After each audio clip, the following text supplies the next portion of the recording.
रणबीर इलाहाबादिया एक ऐसा चेहरा जिसके करोड़ों फॉलोवर्स हैं यूट्यूब पर, कुछ मिनटों में ही करोड़ों लोगों तक अपनी बात रखने की क्षमता इस समाज ने ऐसे लोगों को दिया। लेकिन हाल में जो स्टेटमेंट रणबीर इलाहाबादिया ने दिया वो बेहद ही शर्मनाक है। और इस तरह की स्टेटमेंट अगर ऐसे लोग देंगे जिनके करोड़ों फॉलोवर्स हैं, तो आप देखिए कि समाज किस दिशा में जाएगा।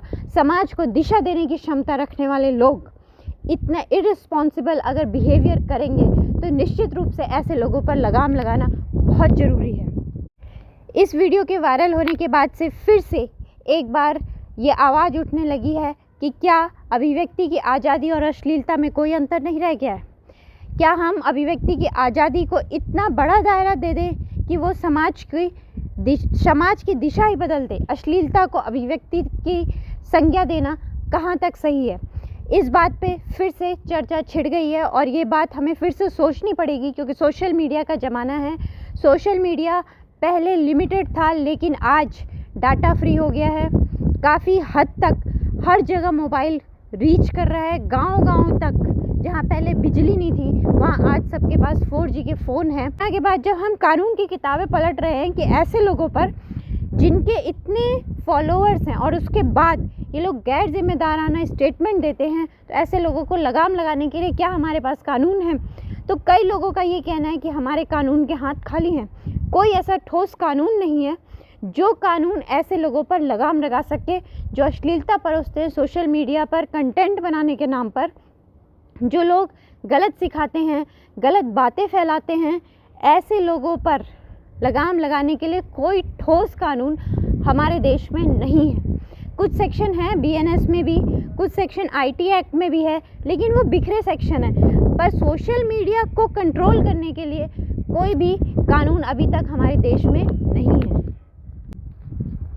ये पहली बार नहीं है कि जब सोशल मीडिया पर वल्गैरिटी फैली है और किसी ने इस तरह का स्टेटमेंट दिया है। अगर आप देखें तो बहुत सारे कंटेंट क्रिएटर ऐसे हैं, गालियों का इस्तेमाल, गलत चीज़ों का इस्तेमाल, ऐसे शब्दों का इस्तेमाल जिसके 2 मीनिंग निकल रहे हैं, इस तरह से कंटेंट बनाते हैं और अनफॉर्चुनेटली ऐसे लोगों को ज़्यादा व्यूज़ मिलते हैं बजाय उसके कि जो लोग कुछ नॉलेजेबल चीज़ आपको यूट्यूब पर या सोशल मीडिया पर देते हैं। आपको कुछ दिन पहले एक लड़की का वीडियो वायरल हुआ था जिसका नाम है कमलिनी महत्ता। वो वीडियो वायरल होने के बाद भी ये चर्चा उठी थी, उसकी भी बहुत निंदा की गई थी। इस तरह से अगर आप देखेंगे तो बहुत सारे आपको यूट्यूबर्स भी ऐसे मिल जाएंगे और बहुत सारी न्यूज़ भी ऐसे मिल जाएगी जहां आपको सोशल मीडिया में अश्लीलता देखने को मिली थी। 2 बात बहुत इम्पॉर्टेंट सोचने वाली है कि एक तो कानून होना चाहिए और दूसरी रिस्पॉन्सिबिलिटी होनी चाहिए। ऐसे लोग जिनके फॉलोअर्स लाखों हैं, करोड़ों हैं, उनको कुछ भी बोलने से पहले सोचना चाहिए कि आपकी एक बात लाखों लोगों को बदल सकती है। आपकी अच्छी बात भी बदल सकती है, आपकी बुरी बात भी बदल सकती है।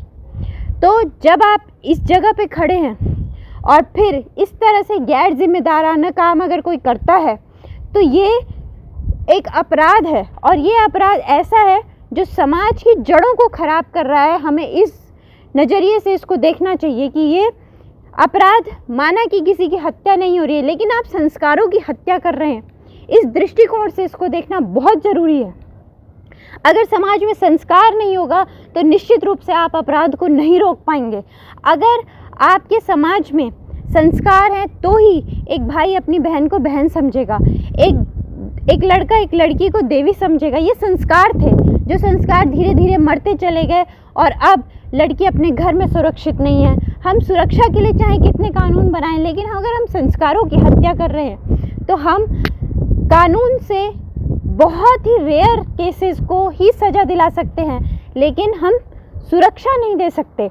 तो संस्कारों की हत्या हो रही है। इस तरह के कंटेंट से हमें इस नज़रिए से देखना बहुत ज़रूरी है। और अगर इस तरह से समाज में बीजारोपण होता जाएगा, छोटे छोटे बच्चों के दिमाग में ये सब चीज़ें जाएंगी, तो आप ये सोचिए कि कल हमारे देश का नागरिक कैसा नागरिक हमारे देश को हम दे रहे हैं। ये सोचने वाली बात है। दूसरी बात, आज की डेट में कलम से ज़्यादा अब सोशल मीडिया की ताकत है।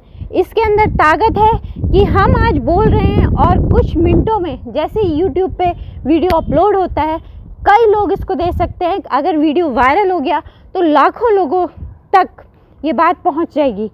अब अगर बात अच्छी है तो अच्छी पहुंचेगी और अगर बात बुरी है तो बुरी पहुंचेगी। सोचने वाली बात यह है कि कितनी ताकत है। एक दिन कलम की ताकत थी और आज सोशल मीडिया की ताकत है। जहाँ ताकत है वहाँ जिम्मेदारी होना ज़रूरी है, वहाँ लगाम होना ज़रूरी है।